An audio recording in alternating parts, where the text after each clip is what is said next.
Soy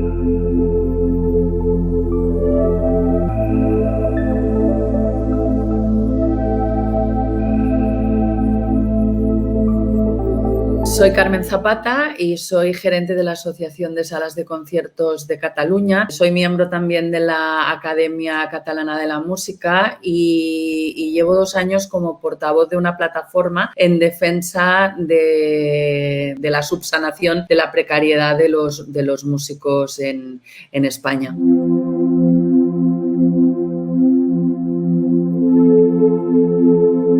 Bueno, en realidad el tema de la música en vivo lo estamos viviendo bastante mal. Mal en el sentido de que las músicas populares o las músicas actuales, como queramos llamarlas,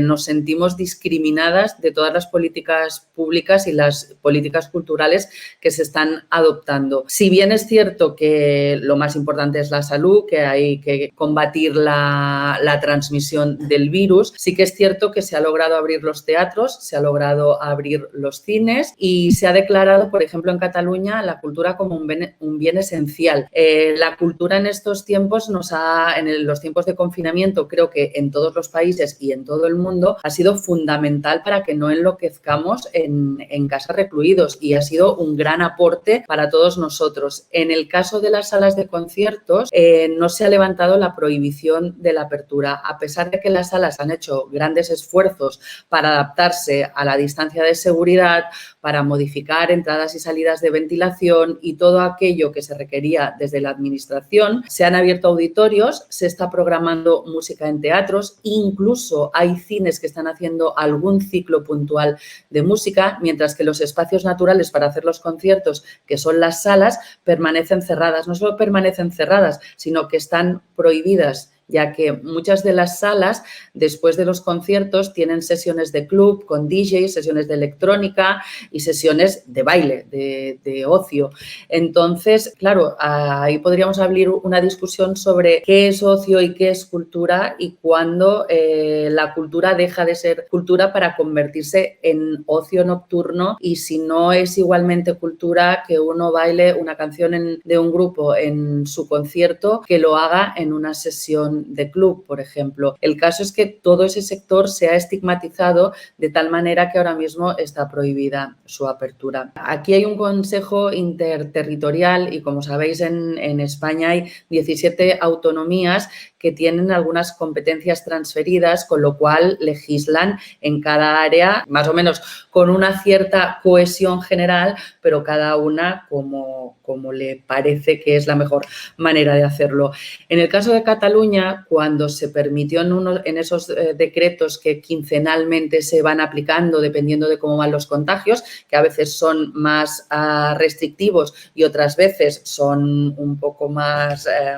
permisivos dependiendo de cómo avanza la enfermedad, se publicó un decreto en el que se permitía la apertura de los cines y la apertura de los teatros al 50%. Eso se aumentó al 70%, pero en ese mismo decreto se permitía la apertura de las salas de conciertos, pero se prohibían las actividades de salas de fiestas, de bares musicales y de cafés concierto, que son más o menos las categorías que clasifican los espacios que programan música en vivo aquí en Cataluña y en general en el Estado español. ¿Qué pasa cuando prohíbes por clasificación? Que uno, demuestras un gran desconocimiento del sector, ya que no hay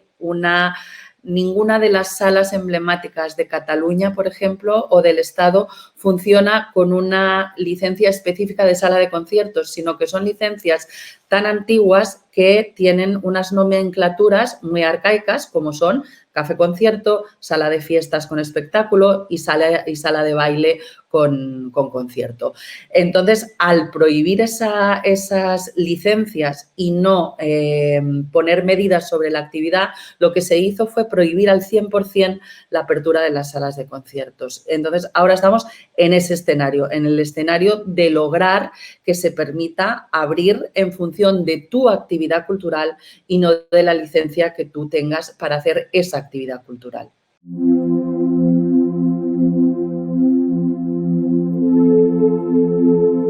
Bueno, eso sin duda fue una presión de todos los sectores culturales porque después de muchísimas reuniones que tuvimos este verano, cuando había algunos espectáculos al aire libre, ya que se demostró y está demostrado que el virus al aire libre se transmite con una velocidad ínfima, mientras que en un lugar oscuro, cerrado y poco ventilado se transmite muy deprisa, hubo un intento de, bueno, hubo una reacción desmesurada y desproporcionada del gobierno para intentar cortar todos los espectáculos. Entonces ahí no solo hubo una rebelión de todos los sectores culturales, sino que también hubo la voluntad de los departamentos de cultura, tanto los locales como los autonómicos, de forzar a que no se prohibiesen las actividades, ya que con medidas objetivas y empíricas no había habido ningún contagio que viniese del ámbito cultural. Entonces, eso permitió, por un lado, que el gobierno diese, primero, luego dio marcha atrás. Primero lo que hizo es frenar y decir a los ayuntamientos que ellos serían los encargados de autorizar esas actividades culturales que considerasen seguras. Como esas actividades que se consideraban seguras se estaban haciendo bajo un protocolo del gobierno que nos habían pedido para poder hacer las actividades, se consideró que era solapar capas de burocracia cuando esos documentos y esas garantías de que la cultura era segura ya estaban garantizadas en esa autorización. Con lo cual ahí se hizo un hashtag que fue trending topic en todo el estado, que era la cultura es segura. Entonces, junto a los datos de sanidad que demostraban que no había habido contagios, la sensibilidad de los departamentos de cultura y toda la presión de la opinión pública sobre que por qué no podía uno ir a un concierto estando a 1,5 metros de distancia de quien había comprado otra entrada, además al aire libre en este caso porque fue en verano cuando el transporte público estaba funcionando al 100%, cosa de la que no se habla porque es muy impopular hablar de que aquellos que se tienen que desplazar en transporte público corren más riesgo de que aquellos que tienen la suerte, en este caso, de hacer teletrabajo o tener otros tipos de trabajo o tener un vehículo para permitirse desplazar a su puesto de trabajo. Entonces, todo eso se sumó y revirtió y realmente incidió muchísimo en la obligatoriedad del gobierno. Creo que se vio forzado y creo que además convencido realmente por los ámbitos culturales, todos, locales, estatales y autonómicos, a declarar, en este caso, en la primera comunidad del Estado, declarar la cultura un bien esencial. Eso se supone que luego, para que de verdad sea efectivo y sea considerado un bien esencial, debe ir acompañado de un paquete de medidas económicas y de rescate para no dejar caer a los sectores. En este caso, claro, yo me congratulo mucho de que la cultura en Cataluña esté declarada un bien esencial, pero si mientras tanto las salas de conciertos están cerradas y el gobierno no reacciona con la suficiente celeridad para que eso se reconduzca y se solucione, pues es una medida a medias, es una medida incompleta. Para mí es una voluntad que necesita ejecutarse. Entonces, en el caso de las salas de conciertos, estamos contentos, pero en nuestro caso particular, eso de que se nos declare bien esencial, si no se ejecuta, lo que estamos consiguiendo es hacer distinciones entre la propia cultura. Estamos diciendo que la lírica y la clásica que se están haciendo en teatros o auditorios porque se permiten es cultura, y estamos dando el mensaje de que las músicas actuales y las músicas populares no son cultura. Entonces, creo que lo importante es acompañar esa declaración de medidas efectivas.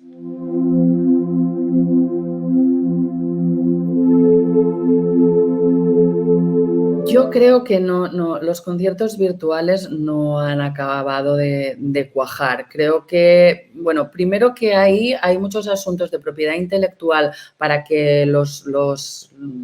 músicos y los autores tengan realmente un rendimiento acorde con su trabajo, y creo que eso es una cuestión. Es muy variable dependiendo de los países, pero las grandes plataformas son las que ganan y los artistas son los que menos ganan. Entonces, yo creo que ahí se juntan varias cosas. Y luego porque Los conciertos requieren de esa calidez, de esa proximidad, de ese intercambio de emociones que hay entre el público y el escenario y a la inversa. Entonces, yo no sé si acabaremos teniendo que convivir con eso, pero no conozco a nadie a quien le haya ni funcionado ni satisfecho por completo la experiencia. Nosotros hemos recibido muchísimas propuestas distintas, realmente tecnológicamente se ha ido avanzando, había algunas que te permitían tener cierto feedback en directo, bueno, vía streaming, pero en directo entre lo que pasaba en el escenario y lo que pasaba afuera, y no conozco a nadie que haya estado cómodo, ni siquiera me parece que sea el futuro. Creo que puede ser parte del futuro o parte de una realidad, igual que cuando las disqueras se fueron prácticamente a pique y los grupos empezaron a vivir básicamente del directo. Yo creo que ahí hubo un punto de inflexión incluso, no sé si como industria y como sector, mucho más profundo que el que se podría producir ahora. Yo creo que todos los esfuerzos del sector pasan por intentar, no sé si será igual, yo creo que nunca nada será igual después de esto, sea a nivel personal o a nivel de sector, pero sí que creo que todo está enfocado a avanzar en los test rápidos para que la gente pueda vivir los conciertos de la manera más parecida a la que estábamos acostumbrados. Entonces, sí que se han hecho algunas cosas que lo que hacían era aprovechar el aforo limitado y completarlo con el streaming, pero no es una idea siquiera romántica. Me parece que es una idea muy distinta a lo que es vivir la música en vivo, que su propia definición lo dice, ¿no? En vivo es unos al lado de otros compartiendo emociones, y creo que no sé, me da la impresión que todo el mundo, por lo menos aquí, toda la gente del sector que habla, por más avanzada que sea la plataforma y el sistema, no está satisfecha del todo con el resultado y la comunicación entre artista y público.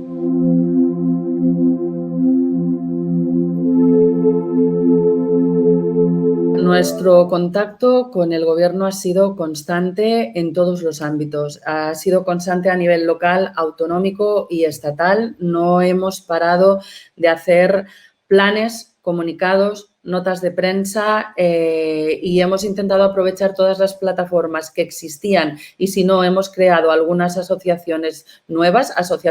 no asociaciones constituidas legalmente, sino asociaciones y plataformas del sector para intentar modificar todo aquello. Claro, nosotros veníamos de un escenario de música en vivo que ya considerábamos precario, donde había que realizar reformas estructurales, y esta pandemia lo que ha hecho es romper todas las costuras, es poner sobre la mesa y evidenciar aún más cuál era la precariedad de los músicos, de los técnicos, de la gente que contrata, incluso de las salas de música, y sobre todo cómo de vulnerable es el tejido donde todo empieza, que son los pequeños espacios de música y las pequeñas salas, que estamos a riesgo de perder la mayoría. Se han hecho pocos proyectos en Europa. Mira, dentro de una semana estábamos invitados a una reunión presencial, que ya no va a ser por cómo evoluciona la pandemia en el país, pero solo han habido 2 proyectos que trabajaban para defender ese tejido fundamental, que son los pequeños espacios de música. Uno en Inglaterra, a través de la Music Venues Trust, que ha recaudado, ahora no recuerdo, pero no sé si han sido 20 millones de libras, o sea, muchísimo dinero para rescatar los espacios de música. Es verdad que en Reino Unido hay una tradición de clubs de música muy arraigada, que los artistas nunca dejan de mantener ese arraigo y ese contacto, que incluso Paul McCartney se va de vez en cuando a tocar a un garito, y eso es una cosa que respetan muchísimo. Creo que eso es diferente según en el país en el que estás, y nosotros aquí lo que hicimos fue con el Ayuntamiento de Barcelona, ya que no podíamos hacer los conciertos conciertos en las salas, sacamos el escenario de las salas a la calle y nos fuimos, en este caso, a un castillo militar, por cierto, el Castillo de Montjuïc, donde nosotros teníamos la mesa de sonido, antiguamente había habido una estatua del dictador Francisco Franco, con lo cual no dejaba de ser una metáfora muy inspiradora. En la recaudación de las entradas de ese proyecto, en el que teníamos como colaborador al Ayuntamiento de Barcelona, ha ido a parar a dar unas pequeñas cantidades, porque realmente han sido 2.300 euros lo que se ha donado a las salas de pequeño aforo para que no se mueran. Y esta semana empezamos un proyecto también conjuntamente con el Ayuntamiento de Barcelona, al aire libre, que se vuelve a llamar igual, Sala Barcelona de otoño, para beneficiar e intentar que no se nos quede ninguna sala por el camino. Entonces, sí que es cierto que esa comunicación la hemos tenido siempre con Cultura y la hemos mantenido, pero que necesitamos, que también hemos recibido muchísimas promesas incumplidas y a día de hoy volvemos a salir a la calle y a sacar el escenario a la calle porque tenemos los espacios cerrados, con lo cual no siempre la interlocución consigue sus objetivos. Sin duda, si no hay interlocución, no hay objetivo ni acuerdo que obtener. Pero hemos sido a golpe de nota de prensa, porque a veces solo un titular tendencioso, incluso, puede hacer que reaccionen las administraciones para tenderte la mano y citarte a una reunión y que puedas hablar de aquello que está ocurriendo en un sector que tú conocen y que ellos desconocen, para que ese sector pueda seguir sobreviviendo. Cuando digo titular tendencioso, quiero decir el que más hace reaccionar, el que más crispa y el que dice la verdad más cruda. No digo que sea un titular tendencioso porque mienta o altere lo que está ocurriendo, en este caso, en el sector de la música. Pero la interlocución es verdad que a veces ha venido dada siempre con la mano tendida por Cultura, pero no sé si en Colombia ocurre lo mismo, pero los departamentos de cultura son los que tienen menos poder y menos presupuesto para paliar según qué estragos, sobre todo de una pandemia que hace a un país caer totalmente en todos los sectores profesionales, quizás algo en el de la alimentación, porque seguimos comiendo y alguno más, el resto se ha visto absolutamente afectado. De manera que interlocutar con esos departamentos que son los que tienen los presupuestos o los que tienen el poder de bloquear, de permitir o de prohibir, esos siempre nos han costado un poquito más.